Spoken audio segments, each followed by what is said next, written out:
Hey everyone, thanks for listening. This is the fourth episode of the podcast. I'm your host, Dan Diederich from TDA Insurance. And on this episode, we went a very special route for Memorial Day. Had one of my best friends who serves in the Army, Matthew Rabahy, on. We just talked about a whole bunch of different stuff. I hope you enjoy the podcast and take a moment to listen to this very special episode for me. Thank you. Hey everyone, welcome to the fourth ever episode of the Professional People Podcast. Today we are live on Memorial Day.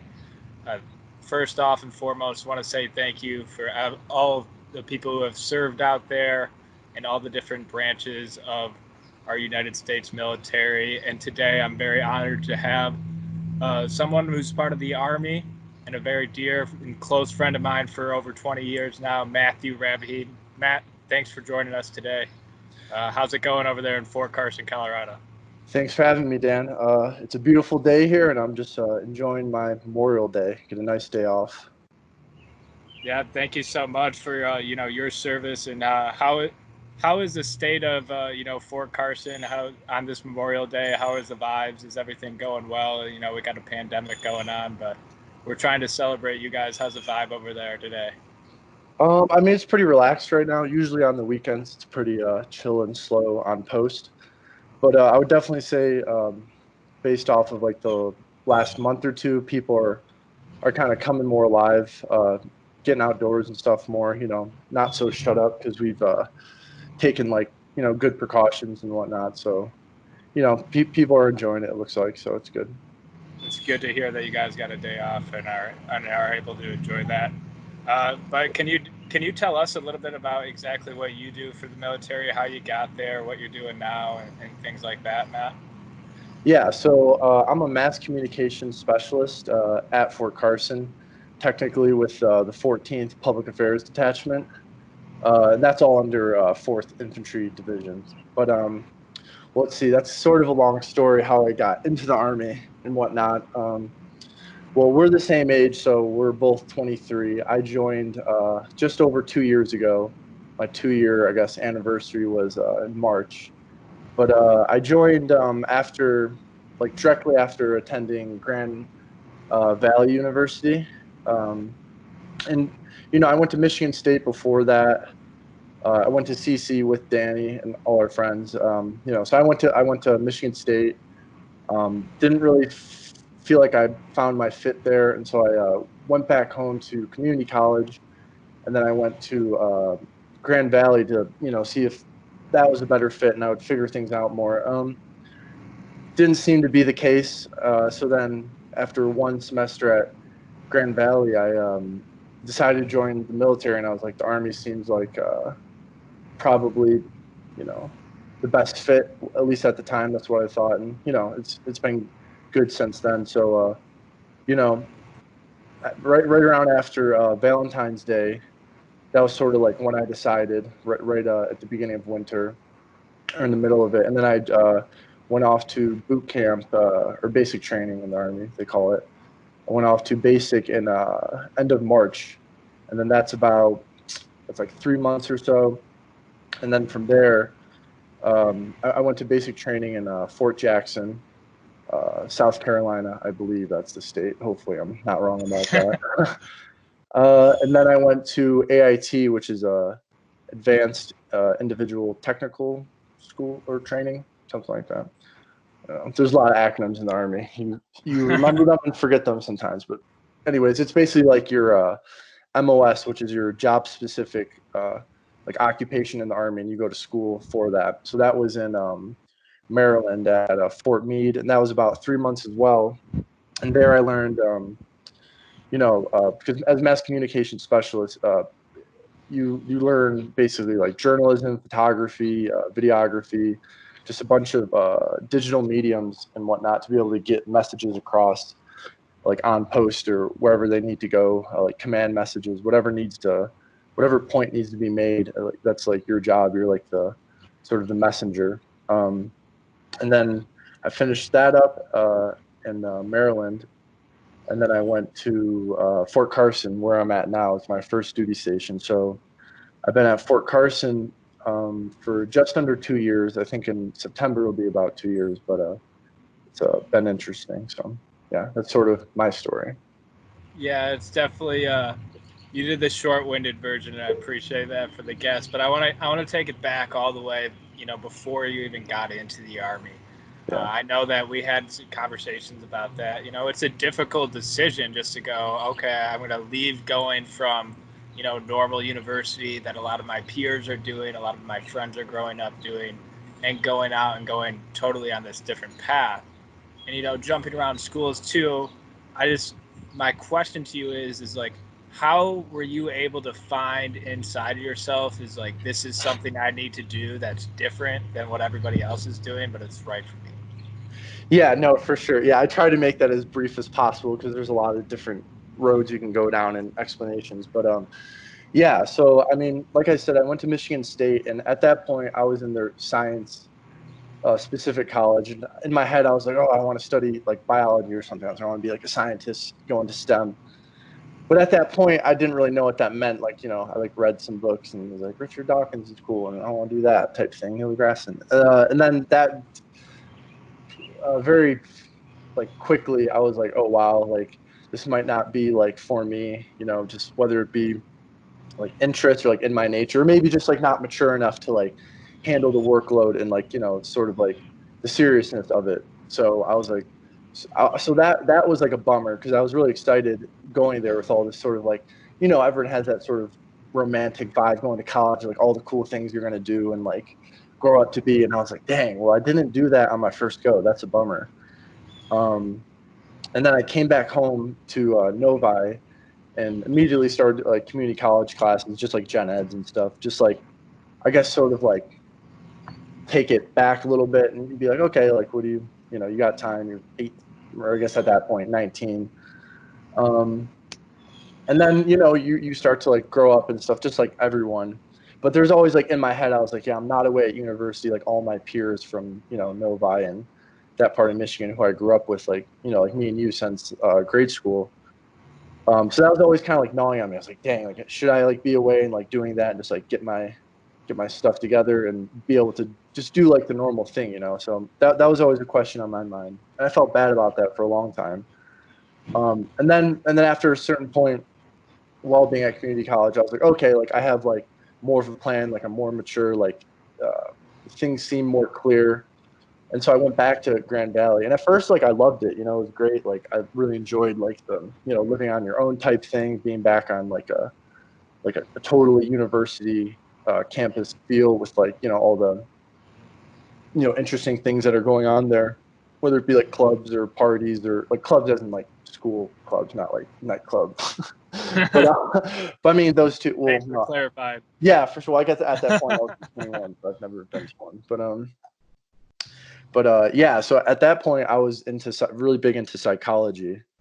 Um, so well, a couple different things, but it seemed to be settle on psychology. So within a couple weeks there, um, I sort of discovered that there's a thing called like you can get a PhD in clinical psychology, which is like an actual like practicing psychologist, who you would go to see and stuff. And that's like so that seemed really really cool to me. There's a lot of influences like why I thought that'd be the case.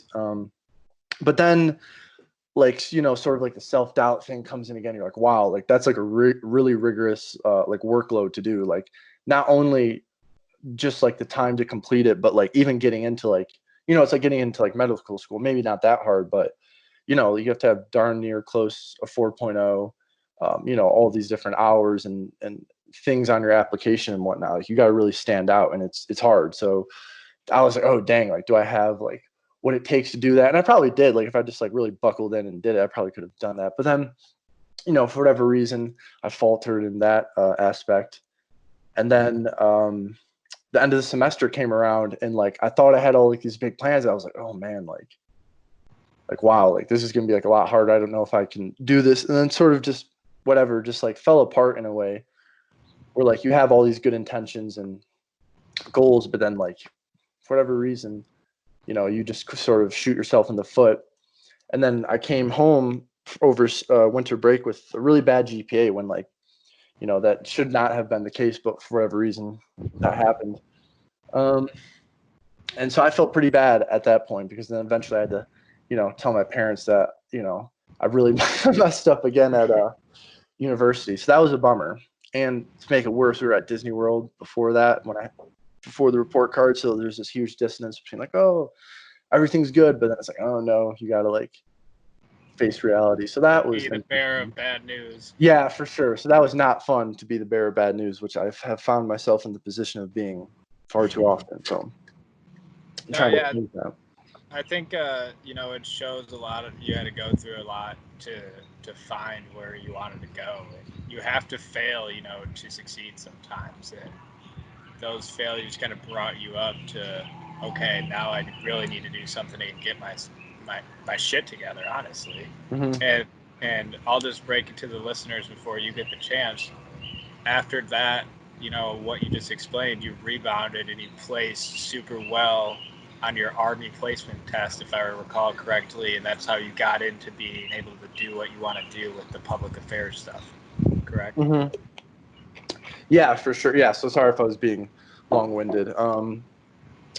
Yeah, so when a lot of just like disappointment and like getting excited and then being let down, but most of it like my fault, but it's hard to say like what the contributing factors are. But yeah, and then once I came back home, I went back to university at Grand Valley for like another semester, but then like very quickly I was just like, yeah, it's just not for me. Like whether it just be the time or just in general, but I was like, yeah, this is not happening, and that was a bummer. And then I was thinking of possible alternatives to do, and I was like, well, one of my buddies up there was going to join the Air Force, and at that point, like sort of like who we grew up around, not many people would join the military like at all. Like I basically knew no one besides like relatives and whatnot, but it was still sort of like a foreign concept. Like it just wasn't really like a path that I thought you could like walk down, like for whatever reason. And then I kind of looked into that and I was like, oh yeah, like I might just need to do this and just like sort of get like a fresh start and like really thrust myself into it, or abyss myself, as you like to say. Yeah, pretty much a leap of faith. Pretty much leap of faith. Because I remember talking to you a lot about it, because it's like, as of now, for whatever reason, like it's not working for like what I'm doing. So, and then the cliche definition of like insanity, I'm sure everyone knows. And then, so yeah, I joined, and it was just hoping to get like a fresh start and just like whatever, like develop in ways that I needed to. But the fun, so then here's like the interesting, getting to a more interesting part. So once I made that decision to like, join the Army, you have to go see a recruiter. You have to like take tests and do all this paperwork and whatnot. But I mean, one of the biggest parts of when you're joining is picking your MOS, which is your military occupational specialty. So there's a lot of factors. Like most of it is due just like where the openings are. And so, you go there and you talk to your recruiter or recruiters or whatever, and you talk about like, why you want to join and blah, blah, blah, blah, blah. And then the biggest thing is like taking your ASVAB, which is like the placement test, like getting like sort of like medically checked out. They call it MEPS. You just make sure you're good to go. And then picking your MOS. So you go through like this big list of it, things like infantry and like artillery and like MP, things to like administration, like everything that goes on in the Army, there's a MOS listing for. And then I was looking, I was like, dang, none of these sound that cool to like my very particular tastes, I guess. Joined the Army, so I shouldn't have been that picky, I guess. But I'm happy I was, because one day when I was looking through the list, or my mom was also looking through the list, and she was like, oh, look at this, like public affairs specialist, like, you like writing and stuff like that. And it's like basically like a journalist. I was like, oh, no way. Like that sounds super interesting. So you can find videos and resources on what that is. And I was like, yeah, this is sick. So I went back in the next day or whatever. And I was like, this is what I want to do. And they're like, bro, there's like no chance you're getting this. And I was like, really? They're like, yeah. I was like, well, like, can't we try? And they're like, all right. And then so for a couple days, they were like apparently trying to like see if there was an opening or whatnot. And then basically, because it comes down to the wire, where like you have like kind of a date or like they want to get you out the door to basic and like on with things. You can't just like stay there forever hoping for an opening. At least that's what they told me, because it's a strange process. I'm not sure exactly how it goes down. But then one day we're there and they're like, all right, we're gonna like call up. I think they call it like the Rock or something, where like there's like the central point of like managing MOSs or something like that. I could be totally wrong, but they called up that place and they're like, hey, do you have any 46 Quebec? Because that's like the numerical like listing for that. And then like 10 seconds later, they're like, no, there's not. And I'm like, crap. They're like, yeah, no. And then all of a sudden they're like, oh, wait, one just like populated. And then my recruiter's like, he's like, do you want to do this? I'm like, how long is it? He's like, it's a 5-year contract. And originally I wanted like 3 or 4. And so just like in that moment, I was just like, okay, you're going to join. You have to make a decision. Like, this is like the best probably offer you're going to get. And I just looked at him for like 2 seconds. And I was like, yeah, like for sure. Let's effing do it. And we did it. And then the rest is history. I shipped out like 3 weeks later on March 26th. And then within a couple of days, you're at reception of basic. And then you started basic actually, beginning of April. So like how scary was that moment for you? So like you're like, okay, I made the choice. Now it's real. Now I show up at basic. I'm getting my buzz cut and going. What is that showing up at basic like? Yeah. So I remember like that moment being like, okay, like this is like a huge moment. Like you don't have like lots of moments like that where like your answer like yes or no, like that binary is like, I mean, it just decides everything. So it was like very surreal. And I said yes, and I'm happy I did for a lot of reasons. But then I remember like I had like 2 weeks because they're like, all right, your MEPS and shipping out is like in 2 weeks or whatever. And I was like, oh crap. And I just remember being like so nervous because like, you know, you watch all these YouTube videos, like there's a bunch of YouTube accounts of like explaining like the entire Army culture and basic and just everything, you know. And I remember just being like, dang, like do I have like what it takes to like be like a soldier and whatnot, like, you know, just like that right there. I was like, oh man, like this is gonna like be hard, you know. I didn't know how hard, and you know, you're kind of left in the dark on everything until you do it. And then then I remember shipping out, like going like 2 MEPS, which is like in Detroit somewhere. You do all this like medical stuff and paperwork. And at that point, it's like you're like slowly, it's like an event horizon. You're just like getting sucked into it. And then slowly you close in and you get on the plane to fly to South Carolina. And I remember like getting off and then like walking like into like just like right near the exit with everybody. And at first everyone was like just kind of chilling. There's probably like 100, 200 people, like guys and girls at like just waiting like for whatever. Because at this point, like once you go, like there's no, like everything's out of your hands. Like you have no idea what's going to happen. And then all of a sudden like a drill sergeant shows up with like, you know, a drill sergeant hat and just looking real mean and scary. And like, you know, you see them in movies, but like once you come like face to face, you're like, oh God, like this is like real. Like, wow, this is going to be interesting. And then right away, he's just like, you know, barking orders and stuff, and you get in a single file, like, like, you know, everything, like paper in this hand, like bag in this hand, like shut up, and like get on the buses. And like it's nighttime too, because I think most times anywhere you go at the beginning of your Army training, it's like nighttime to be like psychologically scary and whatnot. And then then you get on the buses and you head to reception. It's like then you're like on post, like in an Army environment, and like you have no idea what's going to happen from there. And I was just like, I hope I can do this. This is super scary and stuff. And like the hardest part about basic is just the being in the dark type thing. Like metaphorically, we're like, you have no idea what's going to happen. So like, it's very much just like your drill sergeant is like, you have no idea if they're like telling you the truth or like what you should know and don't know. It's like, you're like solving a mystery of like what's important and like what's not. And then, and then like getting to actual basic, because you go to reception for a couple of days, we're just like held there and you get all your gear. And then you go to like your actual like company, you know, like where you're going to be for the next 3 months and train and, you know, break your. It's like college orientation, but hardcore military style. Like how much different was that? Like, you know, it's scary as you're a high school freshman leaving the house and going to university for the first time. Yeah. But how much different is it to like, I'm not at school, I'm in the military. Like, I'm going to be a soldier protecting this country. Like, how different is it from I'm leaving mom and dad to go to school, but I can still go to them whenever, to I'm going to the military and I can't go back? Yeah, no, for sure. Like that's a huge jump right there. Because I mean, like, don't get me wrong. Like, I remember high school I mean, anytime you do something new, like that's totally just you've never done before, like it's very frightening, because like you have no reference point, you have no idea how you're going to handle it or what's going to be thrown at you. So, there's like college, which has its own challenges, and high school, anything. But yeah, then the military is like, yeah, there's like no going home, like mommy and daddy. It's like you either like deal with it or like fail. And like failing's very not cool because it's not going to be a fun process for you. But yeah, I remember like How is honestly, I'm sorry to interrupt you, but that's how all has right. that helped you, compared to school when you can fail a class and nothing really happens, Yeah. compared to in the military where you don't like everything as a line is you don't want to fail.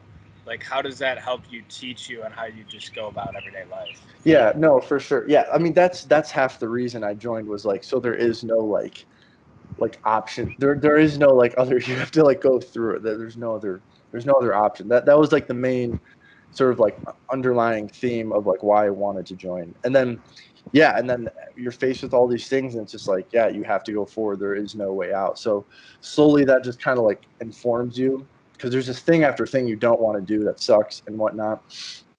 And then like slowly I think that just like ingrains into that like yeah you just kind of have to like push through things because for whatever reason I just like didn't want to learn that lesson, not that I wasn't like a hard worker with things that I wanted to work hard at, but just like the yeah like life is something you have to go Yeah. through. Yeah, And I just like think yeah. honestly in society today, it's kind of scary to see because there's kind of this perception that if something's hard and you don't want to do it, you shouldn't have to do it. Yeah. But sometimes there's things that you need to embrace the suck and just get the things done that need to get done so you can Mhm. get to where you want to go. There's always going to be dirty work along the way that needs to be done. But I feel like there's this perception that's getting stronger and stronger that you shouldn't have to do things that suck.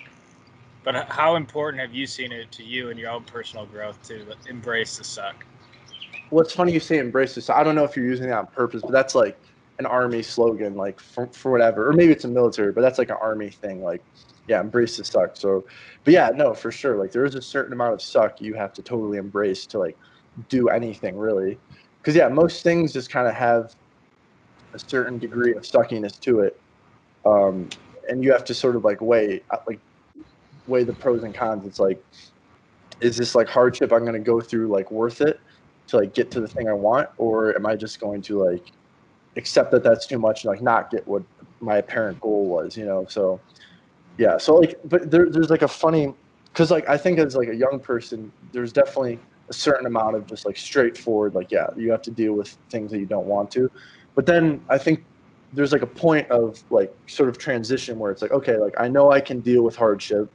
I've have developed thick skin, but then after a certain point you like see that element of life, but then you see like all these choices, because when you grow up there's like very little room for like sort of like deviation from Other people dictate what you do. yeah, exactly. So that sort of just by necessity of like no, just it teaches you to just like deal with things, and the kids who can I guess some say develop grit. They're the ones who like succeed. But then after a certain point, you get out of college and stuff like it really opens back up to like what you can do because you can do sort of like anything. But once you have like that like foundation of like having I guess like toughness and resilience, then you can kind of pick your battle and like go do it. But like until that point, like that's like because I know what you're saying. The thing of like you're referring to like the culture and the youth of like you want things to be easy type thing. Yeah, because like a lot of kids aren't gonna like succeed like in anything really, I don't think, because there's like this perception that like you don't have to deal with hardship. There's always like an easy way out and stuff. And then that leads to just like total mediocrity, which is like not good.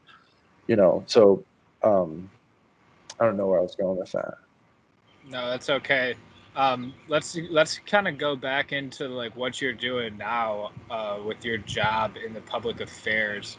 I know that you're doing a lot of stuff with like the video and and journalist type stuff. You've actually helped me start this podcast. Teaching me how to do editing stuff. I really appreciate that. You're doing some really cool things. Why don't you tell the listeners a little bit more about what you're doing on an everyday basis? Yeah, for sure. Okay, so like originally, so my MOS it changed from public affairs to mass communication specialist like in the last year or so. It just basically went from like more journalism specific um, to like basically all of like digital media, like everything, like video, photography, graphic design, like everything. So it's just like one MOS that does it all. So funnily enough, when I joined, for whatever reason, I was sort of fond of writing and stuff. But then you learn photography right away, and pretty soon after getting to Fort Carson, like I had some good leaders in charge of me who were really into videography and photography. And I was like, oh man, like this is way cooler than writing. Like there's so much you can do with it. It's super creative. And you need it for like literally any domain, like whether it be business or like any sort of public relations or branding. Like it's just super cool, or just like art in general. You know, you need those visual mediums. Um, so as of late, like well, not as of late, for the past like year or so, I've been really into video because I just see just how useful it is. You know, it's you can do anything with it. So like I bought my own camera not too long ago, and just like you know just the possibility to be able to work on like little projects, like whether it be for like other people's businesses or just like your own little like passion projects, like that's super cool. So I guess like the point I'm trying to make is like there's this funny thing where you make a decision and you don't know exactly where it's going to lead to, but you do the best you can. And so I'm happy I picked public affairs. And then I didn't even know like the sort of skills and interests I would like find, you know, like I had no idea. And like the main reason I joined wasn't for any of those things, but that's the most important thing that I found at this point is like a new like path, you know, that would have never been available to me if there wasn't that like leap of faith type thing, which is like for anything, because you can't really plan too much stuff out until like you walk the walk. Like you don't know like what's going to show up down the road. So that's super cool to see. And like you know, like just having the opportunity to like have a skill and like help you out with something, like that's super cool, you know. And like that's just like the beginning. Like I'm by no means an expert or established in any way, but like just like the possibility of that uh, being a path is really cool. So I'm excited to, you know, have developed some like grit and whatnot, and then also have like this way forward and be able to combine the two and like make it work. So that's really cool. Yeah, I think the stuff you're doing is sweet, and I've tried to use learn from you and use it for myself just to be able to put content out there of things that I think would people would enjoy and like. And I think that's one of the greatest things about the day and age we live in is everyone has a platform to communicate with everybody. Mm-hmm. With social media, you can reach thousands and thousands of people across the world and connect. And if you're putting out content that someone else likes, then you guys could connect. It's super easy. And I think with video, and I just even in this pandemic, you see people zooming from all over the Yeah. world. It's just going to get better and better as times go on, and I'm super excited to just keep watching it grow and see where it goes. Yeah, no, for sure. Because like YouTube's a very interesting. I mean, social media in general, but like let's just call it YouTube. Like 10 years ago, it like sort of started. At least how I view it is, it sort of started forming into like what we see it as today. But you know, like YouTube just formed, and it's like a new thing. Like there was no like YouTube stars. Like all that stuff like had to be like created like from scratch. There's people doing it, and now there's sort of like within especially in the past like 5 6 years, like it's kind of like grown into its own. But like I think there's like a lot of changes that everyone's sort of like seeing and feeling, and like with this new generation there's going to be like a new, I don't know, I view it as like a new shift in like what social media and those different platforms are going to be used for. So like you know, like us growing up now, like we saw how it was, and then there's going to be like a handing off the torch of like what it can do. And like you said, like there, like it's up to um like the new creators and like you know young people coming up to like make use of it in like a good way, you know, like for to like inspire next generation type thing, you know, like do you want it to be like a bad message? And so I mean we go into like all the different like Yeah, I bad think part of culture, you know. with anything, you can look at the good and then you can look at the bad. I mean, most of the time it's the yin and the yang, and the answer somewhere in the middle. Um, Yeah, But there's some negative sides of social media for sure. People Dude, being vulgar, 100%. stuff And like like, that. I think that's sort of like what I'm referring to is like, there's been this huge offshoot of just like narcissism and like low self-esteem from how it's being used, where like it doesn't have to be that way. Like there can be like a new way to use it that's like very like fulfilling and like inspiring, and doesn't and it can do away with all those like negative aspects. So I think that's sort of like a more sincere um yeah, like a more sincere theme of social media is going to come about, you know, because like right now it's very like ironic and sort of depressing. I mean, look at like any music, it's like all like that. So I think there's like a call to like a new shift in like what sort of like the energy and vibe of the youth is, you know, like it doesn't have to be like a depressing like drug use and just like, you know, all this stuff that's just like not really good. Like there's nothing really inherently like positive about that. So I get excited to think of like what like people like us and, you know, friends and peers who are like have that same vision of like more positive digital culture, like how that can be made, because it's not here yet. So I'm excited to see what happens, you know. For sure. And you were talking a little earlier about how you were into psychology, and I know you've done a lot of research in that area. And one of the things that you and I have had a lot of conversations out is personality types. And I know that you have a lot of knowledge on the subject. How is learning about personality types, knowing your own personality type, helped you just be able to um, navigate the world and navigate meeting new people and taking these leaps of faith to different parts of the world and not doing what your peers are doing? How has your knowledge of knowing how people operate helped? Yeah, so for anyone who doesn't know what he's referring to MBTI, which is Myers-Briggs Type Indicator, which I'm sure if there's a lot of business people watching this, you've probably taken some sort of test similar to that. There's 16 personality types. Danny is an ENFJ. I'm an ENFP. If you want to look up what those are, you can. But no, it's funny. Like at first, when you get into like things like that, it's kind of confusing because you're like, oh, like what does this actually mean?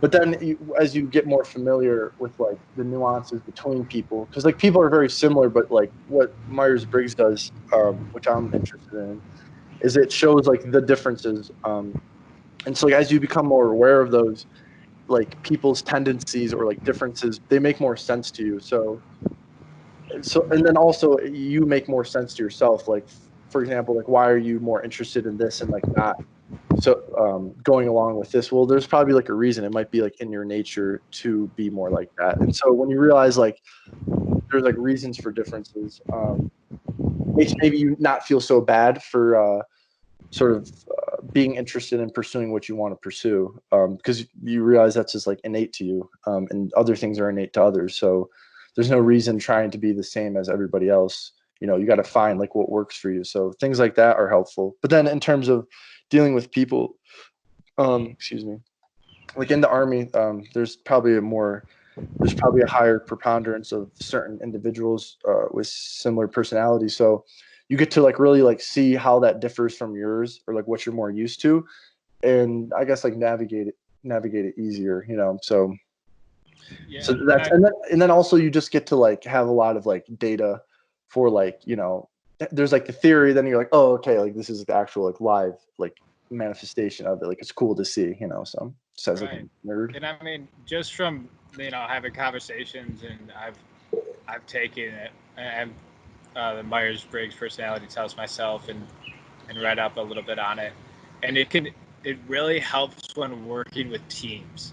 So if you can know Yeah. your own personality type as a leader of a team, and also your team's personality types, you're able to delegate to people's strengths much Hmm. easier. And Yeah. so I've seen it, like it helped me a lot when I was playing sports and trying to, motivate people, how to motivate people. If you Hmm. know how to motivate people, you know what they're going to respond to more. Everything in business is just about relationships. It's about understanding people. So I really encourage, if you don't know a lot about people's personality types, or you've never had your staff take one or anything like that, it's a super good idea because you can learn so much about what people's strengths and also their weaknesses, and you can you can build training and things around the weakness to get better and build out on it. Yeah, no, I totally agree. Yeah, teamwork for sure. Because yeah, it's like there's a certain types of people who will just naturally butt heads. So if you're able to identify that two of such people are like in a group, you can like find ways to mitigate that like sort of clash. So that's good. And then also like to have like really good complementary types of people too. Like me and you like work super well together just for whatever reason. Like there's a lot of reasons you can go into, but it just is that way. So then also when you realize like the type of people you vibe with and like get along with and like who energize you, it's easier to sort of like know what to look for like in like whether it be like associates or clients or friends or relationships, because you've already identified it and it's clear to you, and so you just naturally go towards those people, and then it just makes your life better, so I think that's cool too.